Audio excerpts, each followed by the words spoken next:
जय हिंद, जय भारत दोस्तों। मैं पुष्पेंद्र गौड़ अपनी चैनल गणित की चौपाल पर। आज हम कक्षा 9वीं विषय विज्ञान अध्याय 8 गति। दोस्तों इसको हमने प्रारंभ पिछले वीडियो में किया था। अगर आपको मेरा वो वीडियो देखना है तो मेरे चैनल को आप ज़रूर सब्सक्राइब कर लीजिए। आज मेरी विषय वस्तु दोस्तों सरल रेखी गति, दूरी एवं विस्थापन। तो सबसे पहले सरल रेखी गति किसे कहेंगे कि यदि कोई वस्तु अपनी दिशा को परिवर्तित ना करे और एक ही दिशा में निरंतर गति करे तो हम उसे सरल रेखी गति कहेंगे। अगर कोई वस्तु इधर जाती है फिर इधर जाती है तो देखो उसने दिशा परिवर्तित कर ली, फिर इधर गई तो ये दिशा परिवर्तित कर ली, इसलिए ये सरल रेखी गति नहीं होगी। एक ही दिशा में अगर वो लगातार आगे बढ़ती है तो वो सरल रेखी गति कहलाती है। अब दोस्तों यहाँ पर दूरी और विस्थापन एक बहुत महत्वपूर्ण बिंदु है। आइए हम इसको समझते हैं। मान लिया कि एक ही दिशा में कुछ दूरी है और हमारा जो निर्देश बिंदु है, निर्देश बिंदु अर्थात जहाँ से हम स्थितियों को बताते हैं। आप अपने घर का पता अगर किसी को बताते हैं तो एक लैंडमार्क, एक ज़्यादा फेमस स्थान को चुन लेते हैं कि मेरा घर बस स्टैंड से इस दिशा में है, तो बस स्टैंड निर्देश बिंदु हो गया। तो यहाँ पर हमारा जो निर्देश बिंदु है उसको हम कहेंगे मूल बिंदु, उसको हम ओ से लिखते हैं। अब दोस्तों एक व्यक्ति ओ से चलकर ए पर आया, फिर ए से चलकर बी पर गया, तो वो यहाँ से चलकर यहाँ गया, यहाँ से चलकर यहाँ गया और फिर वो वापस आया और यहाँ पर आ गया। तो देखो उसने सरल रेखा में वो ओ से ए तक गया, फिर दोस्तों ए से बी तक गया और फिर बी से डी तक आया। ओ से ए तक उसने 30 मीटर चला, ए से बी तक 10, 20, 30, 40 मीटर चला और बी से वापस आया 10, 20, 30, 40, 50। मतलब उसने कुल दूरी तय की 30 और 40, 70, 70 और 50, 120 मीटर। ये इसके द्वारा तय की गई दूरी है। तो दूरी हम किसे कहेंगे? किसी वस्तु द्वारा वास्तविक रूप से तय किए गए रास्ते की लंबाई, वास्तविक रूप से तय किए गए रास्ते की लंबाई दूरी कहलाती है। इसमें वो किसी भी दिशा का चयन कर सकता है, इसलिए यहाँ दिशा महत्वपूर्ण नहीं होती, केवल चली गई वास्तविक रूप से रास्ते की लंबाई महत्वपूर्ण होती है। इसे हम दूरी कहेंगे। वो यहाँ गया, यहाँ गया, यहाँ आया। ये भी हो सकता है कि कोई व्यक्ति 30 मीटर इधर चलता है, फिर इधर 50 मीटर चलता है और फिर वापस यहाँ पर 50 मीटर आता है, तो 30, 50, 80 और 50, 130, तो चली गई दूरी 130 होगी। तो वास्तविक रूप से रास्ते की लंबाई जो उसने तय की है वही दूरी कहलाती है। लेकिन जब विस्थापन की बात आती है तो विस्थापन में हम वास्तविक रूप से चली गई दूरी पर इतना ध्यान नहीं देते। वो हो भी सकता है, लेकिन मुख्य बात यह है कि उसका प्रारंभिक बिंदु या प्रारंभिक स्थिति क्या थी और अंतिम स्थिति क्या थी, इसके बीच की न्यूनतम दूरी, इसके बीच की भी चाहे जो दूरी नहीं, प्रारंभिक और अंतिम स्थिति के बीच की न्यूनतम दूरी दोस्तों विस्थापन कहलाता है। तो देखो एक व्यक्ति ओ से चला, यहाँ गया, यहाँ गया और यहाँ गया, तो अंतिम स्थिति ये है। तो अंतिम स्थिति के बीच की न्यूनतम दूरी इतनी है। ऐसा नहीं कि ये न्यूनतम दूरी हम इधर से ले, नहीं, न्यूनतम दूरी यही होगी ओ से लेकर डी तक। तो जो विस्थापन होगा वो केवल ओ से लेकर डी तक होगा, जो कि 20 मीटर है। लेकिन न्यूनतम दूरी तभी निकलती है जब दिशा सही हो, क्योंकि अगर आप जरा सी भी दिशा भटक जाएंगे तो न्यूनतम दूरी ज़्यादा हो जाएगी। मान लो आप ऐसे आ गए, आप ऐसे आ गए। जैसे दोस्तों आपने गुल्ली डंडा खेलते हैं, तो गुल्ली डंडा में जब डंडे से दूरी नापी जाती है तो हम दिशा का पूरा ध्यान रखते हैं, क्योंकि अगर आप थोड़े से भी दिशा से भटक जाएंगे तो आपका नापना ज़्यादा हो जाएगा।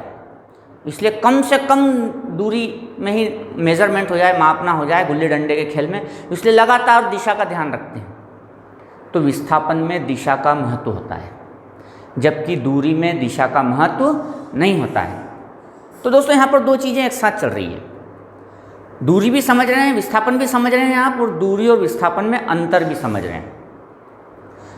तो दो अंतर कौन कौन से हो गए आपके इसमें, और वो ये हो गए कि पहला, दूरी जो है वास्तविक पाथ की लंबाई होती है, रास्ते की लंबाई होती है, और जो दूरी है वो न्यूनतम अंतर होता है प्रारंभिक और अंतिम स्थिति का। अगर कोई व्यक्ति यहाँ से चल कर के वापस यहीं आ गया तो वास्तविक पाथ की लंबाई ये जो है वो मान लो 200 मीटर है, तो दोस्तों ये दूरी हो गई। लेकिन वो जहाँ से चला था वहीं आ गया, तो अब प्रारंभिक और अंतिम स्थिति के बीच में जो दूरी है, न्यूनतम दूरी, वो 0 हो गई, मतलब विस्थापन 0 हो गया। तो कुछ दूरी चलने के बाद भी विस्थापन 0 हो सकता है। कोई व्यक्ति यहाँ से चलना शुरू किया, 20 मीटर चला, फिर 20 मीटर चला, फिर 20 मीटर चला, फिर 20 मीटर चला, और ये वापस वहीं आ गया। तो चली गई दूरी हो गई उसकी 80 मीटर, तो दूरी तो 80 मीटर होगी, लेकिन विस्थापन जो है जहाँ से चला था वहीं आ गया। तो प्रारंभिक स्थिति और अंतिम स्थिति के बीच में न्यूनतम दूरी 0 हो गई, इसलिए दोस्तों विस्थापन यहाँ पर 0 होगा। इसके बाद जो दूरी है उसमें दिशा का महत्व नहीं है, इसमें दिशा का महत्व है।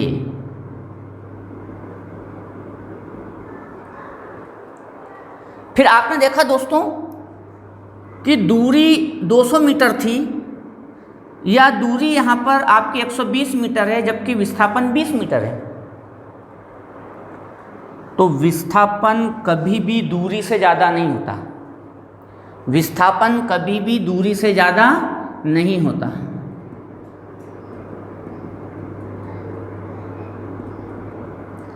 बराबर हो सकता है। जैसे कि मान लो कोई व्यक्ति ओ से चल कर के बी तक गया, कोई व्यक्ति ओ से चल कर के बी तक गया और यही उसकी अंतिम स्थिति है, तो दूरी भी 70 मीटर होगी और विस्थापन भी 70 मीटर होगा, क्योंकि दोनों के बीच की न्यूनतम दूरी 70 मीटर ही है। तो दूरी और विस्थापन बराबर हो सकते हैं, लेकिन विस्थापन कभी दूरी से ज़्यादा नहीं होगा। तो इसका उल्टा, दूरी विस्थापन से कम नहीं होगी, दूरी विस्थापन से कम नहीं होगी।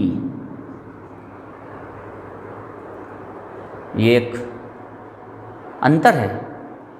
इसके बाद दोस्तों अगर आप देख रहे हैं यहाँ पर कि मान लो कोई व्यक्ति यहाँ से चल कर के बी तक गया, लेकिन वापस आते समय वो यहाँ चला गया इधर की ओर, तो दूरी तो वास्तविक ही कहलाएगी। 70 तक गया और 70 तो यहाँ हो गया और 20 और ये हो गया, तो 90। तो 70 गया और 90 आया, यहाँ पर ऋणात्मक नहीं होगा, तो 70 और 90 160 मीटर कहलाएगा। तो जो दूरी है दोस्तों वो तो 160 मीटर होगी, मतलब दूरी 0 होती है और धनात्मक होती है। लेकिन विस्थापन में हमने कहा था दिशा का महत्व है, तो इधर अगर वो वापस यहाँ से यहाँ तक आता तो विस्थापन 0 होता, यहाँ गया और यहाँ, तो ये 0 हो गया। लेकिन अगर वो यहाँ पर आता तो आप कहते कि विस्थापन 20 मीटर है, और यहाँ गया तब भी विस्थापन 20 मीटर है, तो कंफ्यूज होंगे आप कि 20 उधर वाला है इधर वाला। इसलिए धन और ऋण से तय किया जाएगा। अगर हम धन कहेंगे तो ये और ऋण कहेंगे तो ये, तो ये 0 से लेफ्ट हैंड साइड आ गया, तो यहाँ पर विस्थापन ऋणात्मक कहलाएगा। न्यूनतम दूरी तो है प्रारंभिक स्थिति और अंतिम स्थिति की, तो इधर भी 20 मीटर होता है, इधर भी 20 मीटर होता, तो फिर कौन सा 20? इसलिए ये धनात्मक कहलाएगा और ये ऋणात्मक कहलाएगा।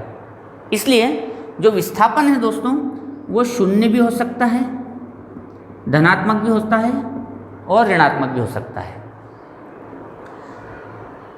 तो विस्थापन को बहुत अच्छे से समझना चाहिए। विस्थापन में दिशा का महत्व है।